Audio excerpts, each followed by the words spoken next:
Hello everybody and welcome back to Jake's RC Stuff, and today we're going to be looking at trying to get the camera sorted on the White Shark. Now, the FPV camera that goes in the front is going to be fairly easy. The complicated one is HD cameras. There was a part of me that, to be honest with you, just wanted to stick a GoPro on the front of it, but heavy and drag and all that. So I'm going to be sharing this Runcam 4K. It's the same one that was in the mini jack, and I'm just going to share them between the two models. And my idea is I want this to be, because I can swap between the two with the iNav and Maytech board. I want to have this on pan and tilt, whereas the normal camera is just going to be stuck in the nose. So this server actually came out of a very old Skywalker, possibly my very first long-range second FPV plate. Now, this is a Hinge MD260, which tells you how many degrees it'll do. So it'll do more than 180, it'll look almost backwards. I've taken the screw out this, I just sat on top, and it originally had one of them carbon fibre pan and tilt things for those Sony cameras. My idea is to basically do that and glue the Runcam sort of clip-in thing to this, and I'll just have to take down those screws slightly. But first of all, I need to make sure the servo works. So let me get the servo tester and we'll give it a go. Okay, so you can now sort of see what the camera's doing. That's for left, that's for right, left, centre, right. So that works. It seems to work fine. And I seem to be able to put a decent amount of sort of torque on it as well, and it still keeps going. So that's good. So we need to have a look now at getting it fitted to this, as this sort of walks across the desk quite funnily. So I'm going to get these screws cut down slightly, then we'll rough up both surfaces and we'll look at getting these glued together. Okay, so I've heavily scratched up the bottom of this, heavily scratched up this, and it's time to join them together in holy matrimony, as in with super glue. Okay, so this is the piece of ply, and you can just sort of see the scoped outline that sits in there. And I've got it roughly that servo. I could do this on the plywood cutter and make my own piece, but we'll try drilling it. I've got the pillar drill here with a drill that's roughly the same width as that. Drill 2 holes and do some filing. So see you in a moment. Okay, so I've cut the hole in the foam. I've got this through the wood and screwed in. This is glued, and I've tightened up the screws on the back so they're a bit loose. So, if we assemble this, give me a second, and voila, I'm actually super impressed with how that looks. I know it's simple, but there we go, using what you've got. It doesn't matter that it does wiggle a little bit, because I remember being able to see that in the old footage, because while it's going to be slightly annoying for editing, although I could just put a stabiliser on it, again, this isn't my main camera, and then I've got the hole here that I can run the cable down into, which I think is in this box somewhere. Give me a sec. Okay, voila, there is the cable. It can swing around merrily, and I'm super happy with that. And this cable is just retardant cable, so all I need to do is extension lead. Probably need to double check what voltage this needs out of it, because I need to make sure it gets the right voltage. Video and power. Servo, of course, but the idea is I want them all so you can completely remove the canopy if you're doing some longer term work on it. So that's fine. Let's now have a look at trying to get the camera in the front. Right there. Okay, so I'm looking at mounting this plate. What I've done, as you can see, is I've got these wooden dowels. Don't know where they've come from. Don't know how strong they are or anything like that, but I've drilled through. I've put them in. They're not glued yet. I'm going to glue them in a second. And I'm using that to create like extra anchor points, because I'm just going to screw the servo in. If you wanted to, of course, you could glue it, but I want to be able to remove the servo if needed. And this plate will always be there. You know, if I just had to go to a GoPro, I'll just, stick the GoPro mount to this. So, I'm going to make sure this is really, really anchored in.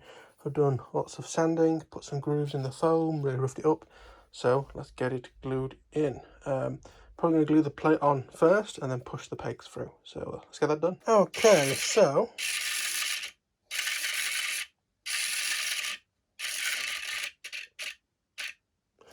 as you can see, that all works. As for the camera in the front, how can I do this? As for the camera in the front, that's just pressed in. I did dig a little bit out before I glued the halves together. So I'm probably just going to put tape over the back of that to hold it in. I can still even fit the lens cap on, which is nice. I'm a little bit cautious about sticking too far out, but whatever, we'll sort it out.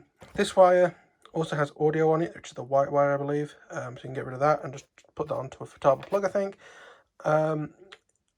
In terms of I'm probably going to wire it up differently so that I don't get the wrong voltage going into the wrong thing, because this will do pretty much 5 volts to 6S batteries. I'm not sure if this will. I think this may only take 5 volts in. If it does, I'll have to route that bit to like an S connector, basically, so that it gets only the 5 volts or whatever's coming out of it. But I'm going to leave this for now. Whether this will be a video on its own or not, I don't know. We'll come back to it another day. But I'm just going to I'm not going to tape it in yet. Tell you what, I'll get this soldered because I think I can just use one of them MG9 cables. So I'll run it up to there. We'll see, and we'll do some soldering, and then I can get that taped in, and then that's both cameras amazingly done. Right, so I've checked, and actually the Runcam can accept up to 17 volts apparently through this cable. Considering that our flat battery is only going to be about 15.8 fully charged, I'm going to consider that a win, because it doesn't matter basically where I plug it into, the voltage won't go higher than that, because the highest the Maytech will put out is VBAP voltage, so whatever battery I plug in. So that is fine. We'll leave it there for now. I'm not sure this is going to be the end of the video or not, but you can still like and subscribe and leave comments and stuff anyway. I'll see how long this will be. But yeah, we're moving on a lot. I'm not going to solve this up tonight. I'm too tired. I've been up since 7. It's now 9:30 at night. But I mean that magnet's good enough, I think. Where would the cameras have to plug in? I believe, annoyingly, it'd be, actually no, all the way at the front. So yeah, I think just a normal servo wire that I've got from them MG90s that were crap, sold onto the end of that wire for the interior cam will be fine. Very good, very nice, as they say in the memes. So yeah, I'll leave it there. Thank you for watching. I'll see you on the next one, possibly, or this one, I don't know. It's all exciting. Okay, so it's a week later, and to finish off that video, let's get all the cameras connected. So I'm actually going to start with the HD one first. So let me get the canopy up and we'll have a look. Okay, so for the actual camera wires, using a short wire lead, I've got 2 servo extensions here. One for the pan servo, one for the camera itself. So that camera sorted basically. This one's going to be a little bit more complicated. We need to solder a fairly long extension wire onto the end of this to lead to the flight controller, but this will never come out, so it can be one solid stretch. Okay, so I actually meant to record me doing the soldering, but I forgot to do times with it. So we've got the extension leads connected, and I've color coded them black and red. Black for the camera, red for the pan and tilt, and I've done the same on the leads here. And then for the actual FPV camera, we've got that wired up, and that's got plenty of length to be put neatly and poked into the flight controller. What we're going to do next in the next episode is going to be looking at actually programming this. So we'll get the board aligned, do the rotation, because it's actually pointing backwards in the model. And then we can get everything connected up and it's stuck in, and then we can have a look at